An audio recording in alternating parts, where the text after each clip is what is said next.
কি গো বড় বউ, কি করছো? আহ, তোমার রান্নার হাত খুব ভালো, গন্ধে সারা বাড়ি ম ম করছে। এই তো চাচি, সকালের রান্নাটা শেষ করলাম। আপনি বসুন না, দুটো আমাদের সাথে না হয় মুখে দেবেন। না বাপু, তোমার এই কষ্ট দেখে আমার গলা দিয়ে আর খাবার নামবে না। আমার আবার কিসের কষ্ট চাচি? আমি তো আমাদের ভরা সংসারে ভালোই আছি। আর শাক দিয়ে মাছ ঠেকো না বড় বউ, তোমাকে আমি ভালোবাসি, তাই সবসময় চাই তুমি ভালো থাকো, তোমার ভালো হোক। সংসারের জন্য তো প্রাণ ঠেলে দিয়েছো এতদিন। বড় মিয়াও বাবার মৃত্যুর পর থেকে সংসার টেনে ছোট মিয়াকে মানুষ করলো। এখন বাড়িতে ছোট বউ এসেছে, এবার তোমাদের নিজেদেরটা ভাবা উচিত। সংসারের বড়দের যা কর্তব্য সেটুকুই করার চেষ্টা করছি চাচি। সংসারটাই তো সব, আর পরিবারের লোকজনেরাই তো আপন। এতে ভবিষ্যৎ নিয়ে নতুন করে আবার কি ভাববো? তুমি বড্ড বোকা বাপু। আজ দুজন আসো, কাল তো বাচ্চা কাচ্চা হবে। হাড়ি আলাদা হলে সিংহভাগ তো ওই ছোট মিয়াই পাবে, তখন তোমার কি হবে? আমি বলি কি, সময় থাকতে হাড়ি আলাদা করে নাও, এত কাজও করতে হবে না, আবার দুটো পয়সাও জমাতে পারবে। আমি আবার কারো খারাপ চাই না বাপু, আমার কথাটা কিন্তু ভেবে দেখো। ভেবে আর কি করব? এই সংসারে আমার কোন কথা থাকে? একদিন বলো, দুদিন বলো, 3 দিনের দিন ঠিকই কানে তুলবে। আরে তোমার ছোট জাটা তো পটির বিবি, কোনো কাজই করে না, তোমাকে দিয়ে চাকরের মতো খাটায়। নিজের মান বজায় রাখো বড় বউ, নয়তো পরে আফসোস করবে। আমি চললাম, আমাকে দেখলে আবার তোমার শাশুড়ির ভালো লাগবে না। বড় বউ বসে বসে প্রতিবেশীর বলা কথাগুলোই ভাবছিল। বড় বউ, কত বেলা হয়ে গেল, খেতে দাও। আজ মোকামে যাব না নাকি? ইস, হাটের দিন, দেরি হয়ে গেল গো।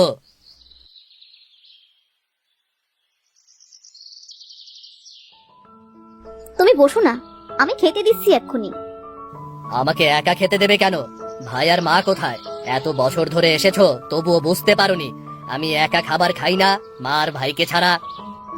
তোমার তারা, তাই বললাম। অন্যায় করেছি বলে? সকলের খাবার তাড়াতাড়ি বাড়ো, আমি মা আর ভাইকে ডেকে নিয়ে আসছি।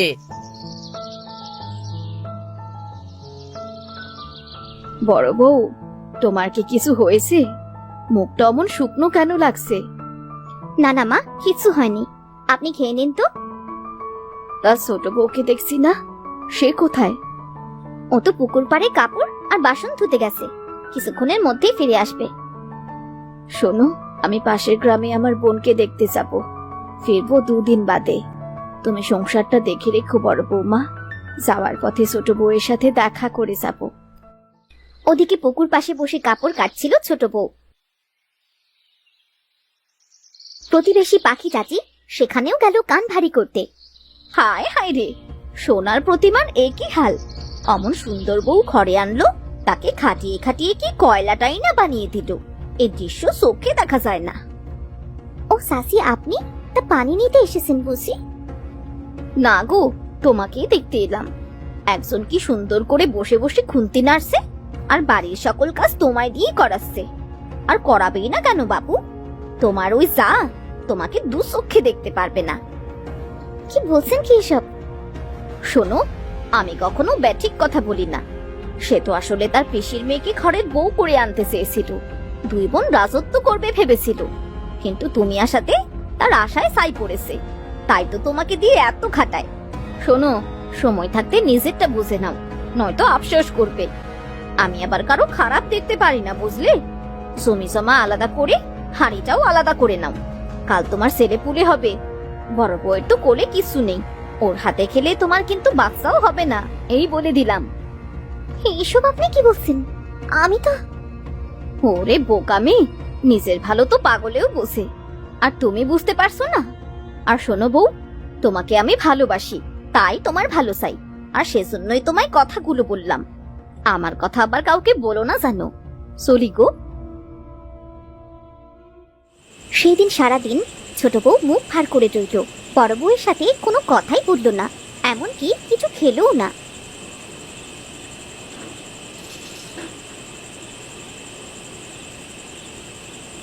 বড় ভাবি বলল তুমি সারাদিন কিছুই খাওনি, কি হয়েছে তোমার? আমি আর এক চুলাই খাবো না, আমাদের ভবিষ্যৎ আছে। বড়দির সংসারের লোক বেশি, কাজও বেশি, আর এত কাজ আমি করতে পারবো না। সব কাজ আমি করব, আর সে হেঁচে খেলে বসে বসে খুন্তি নাড়বে। এইসব চলবে না, আমায় কালই আলাদা করে বাজার করে দেবে। নয়তো আমি না খেতে খেতে মরে যাবো বলেছিলাম। তোমার কি মাথা খারাপ হয়েছে? কি বলছো তুমি এসব? আমি ঠিকই বলছি। শোনো, ভদ্রলোকের এক কথা, আমার কথার কিন্তু কোনো নড়চড় হবে না। এমন অকারণে বায়না করো না বউ। আমি বড়দাকে এসব কথা বলতে পারবো না। বেশ, তুমি না পারলে আমি বলবো। কাল সকালেই আমি আমার ভাগ্যের সবটা বুঝে নেব। তোমার যা ইচ্ছে তাই করো, এখন আমাকে শান্তিতে ঘুমাতে দাও। হ্যাঁ হ্যাঁ, তুমি তো ঘুমাবেই। তোমার কাছে তো খুবই আপন। বউটা যে সারাদিন রাতে কিচ্ছুটি কাটেনি, সেদিকে তোমার তো কোনো খেয়ালই নেই। ও বাবা গো, এসে দেখে যাও, এ তুমি কার সাথে বিয়ে দিয়েছো? ওদিকে বড় বউয়ের মুখটা ভাই। সে তার স্বামীকে কি বলবে কিছুই বুঝে উঠতে পারছে না। কি হয়েছে তোমার? এমন ঝটফট করছো কেন? কিছু বলতে চাইলে বলো। না মানে, দেখো, ছোটকে তো আমরা লেখাপড়া করিয়েছি, একটা দোকানও করে দিয়েছি, সাথে বিয়ে থা দিয়ে সব দায়িত্ব পালন করেছি। আমার মনে হয় এবার বাড়ি জমি যা কিছু আছে সবটা ভাগাভাগি করার সময় এসেছে। আমাদেরও তো ভবিষ্যৎ আছে, বলো। এসব কি কথা? যা আছে সব আমাদের, আমার একার নয়। আর হ্যাঁ, মা নেই, এখন এসব কথা উঠছে কেন? ছোট আজ সারাটা দিন কিচ্ছু খায়নি, কত সাতলাম তাও খেলো না, আমার সাথে দুটো কথাও বললো না। দেখো, এক সংসারে থেকে এভাবে চলা সত্যিই মুশকিল। কি বলতে চাইছো একটু খোলাসা করে বলো তো। কি আর বলবো বলো, আমার কোন কথাটাই বা তুমি শোনো। আমার মনে হয় এবার আমাদের নিজেদের এসব কথা ভাবা উচিত। সংসারে সবকিছু বিলিয়ে দেওয়া তো এতদিন ধরে হতো। শোনো, সারাদিন পর ঘরে এসে এত অবান্তর কথা ভালো লাগছে না। এখন ঘুমাও, যত সব। পরদিন সকালে বড়দা। কি হয়েছে ছোট বউ? তোমার শরীর ঠিক আছে? হ্যাঁ, আপনি বাড়ি বড়, তাই আপনাকে বলছি, আপনি আমাদের চুলো ভাগ করে দিন। আমরা আর একসাথে এক হাঁড়িতে খাবো না। এসব কি বলছো তুমি? কোনো সমস্যা হলে আমাকে বলো, আমি সমাধান করব। মা এখন বাড়িতে নেই, আগে মা ফিরে আসুক, তখন না হয় এসবের একটা বিহিত করা যাবে। না না, আমার আজ আর এই বেলা থেকেই হাঁড়ি আলাদা চাই, নয়তো আমি বাবার বাড়ি চলে যাব আর ফিরবো না। আর এখানে রাখলে না খেয়ে মরে যাবো। তবু বন্ধা মেয়ে মানুষের হাতে রান্না খাবো না। আপনাদের তো ছেলে পুলে নেই, আপনার বউয়ের সাথে থাকলে হয়তো আমারও চিরকাল একাই থাকতে হবে। মুখ সামলে কথা বল ছোট। আমরা এতদিন তোর স্বামীকে সন্তানের মতো লালন পালন করেছি, আমাদের আলাদা করে সংসারের কথা ভাবতে হয়নি। আমি তোমাদের সাথে কোনো কথাই বাড়াতে চাই না বড়দি। এতদিন আমার স্বামীকে বোকা পেয়ে সব লুটে পুটে খেয়েছো, এখন থেকে আর তা হতে দেব না। ছোট বউ, ঘরে যাও। মুখে যা আসছে তাই বলছো তুমি। আর সহ্য করতে পারছি না আমি। না রে, ঠিকই তো বলছে, আমাদের তো ছেলে পুলে নেই। যা ভাই, ছোট বউকে আলাদা বাজার করে এনে দে। বড় বউ, ওকে কিছু বাসনপত্র দাও, বাকিটা মা এলে দেখা যাবে। এরপর দুই বউ দুই পাশে চুলা নিয়ে রান্না করতে শুরু করলো। ইস, এই রান্না যে এত ঝামেলা, আগে যে কেন বুঝিনি।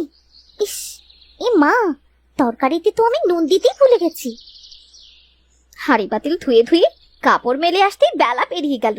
চটপট রান্নাটা শেষ করি, নয়তো উনি খুব রেগে যাবেন।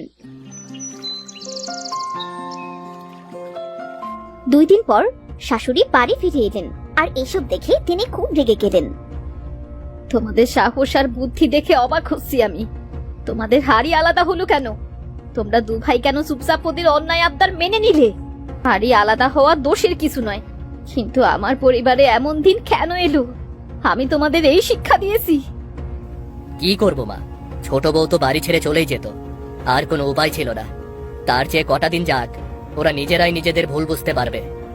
বর্দা ঠিক বলেছে মা, তাছাড়া আমরা দুই ভাই তো কোনোদিন আলাদা কিছু করছি না, আর করবো না। তোমরা কি করবে দেখো, আমি কিন্তু আমার এক চুলো দেখতে চাই। এই ভাঙা সংসার চাই না আমি। তুমি চিন্তা করো না তোমা, তুমি এসেছো, এখন সব আগের মতো হয়ে যাবে। আমরা এখন দোকানে যাচ্ছি, মোকামে নতুন কাপড় আসবে মা, আজ ফিরতে একটু দেরি হবে। আসি তাহলে। হায় বাবা।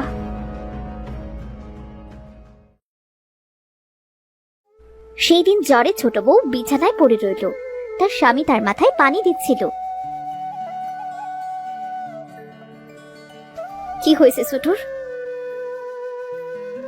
হে বাবা, এই তো জ্বরে গা পুড়ে যাচ্ছে। বদ্যি কাকুর কাছ থেকে ওষুধ আনোনি? সে তো এনেছি, কিন্তু খালি পেটে দাওয়াই দেবো কেমন করে? ও তো উঠতেই পারছে না। রোদ গরমে রান্না করে জ্বর বাঁধিয়ে নিয়েছে, এখন উনুনে আগুন পড়াই বন্ধ। কেমন করে আমি এখন দোকানে যাব বলো তো? বড়দা একা সব সামলাতে পারবে তো? আরে চিন্তা করছো কেন? আমি তো আছি। আমার রান্না হয়ে গেছে। আমি এক্ষুনি তোমাদের খাবার খেতে দিচ্ছি। তুমি ওকে ওষুধ খাইয়ে নিশ্চিন্তে দোকানে যাও। ফিরে এসে দেখবে ও একদম সুস্থ হয়ে গেছে। সেই বরং ভালো। বৌদিদি, একটু তাড়াতাড়ি এনে দাও, খুব খিদে পেয়েছে। এখনই দিচ্ছি। বৌদিদি, আবার কি হলো? ছোট বউয়ের সেদিনের কথাই তুমি আর বড়দা মন খারাপ করো না কিন্তু।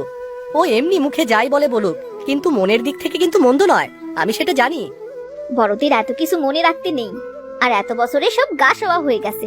তুমি বসো, আমি খাবার নিয়ে আসছি।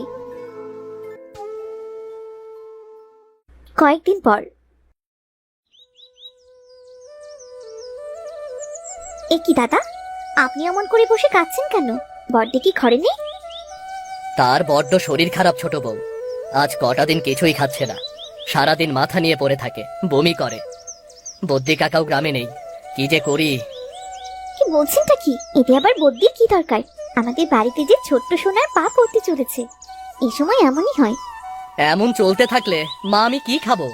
রান্না কে করবে? কেন আমি রান্না করব? আমার জ্বরের সময় বড়দি আমাকে না খাইয়ে রেখেছিল। কিন্তু তুমি তো এক চুলাই খাবে না, আর সংসারের এত কাজ। বিপদের দিনে পাশে দাঁড়াতে না পারলে কিসের আপনজন হলাম বলুন তো? আপনি আসুন বড়দা, আমি আপনাকে খেতে দিচ্ছি। আর বড়দির জন্য আজ থেকে সব খেয়াল আমরা রাখবো।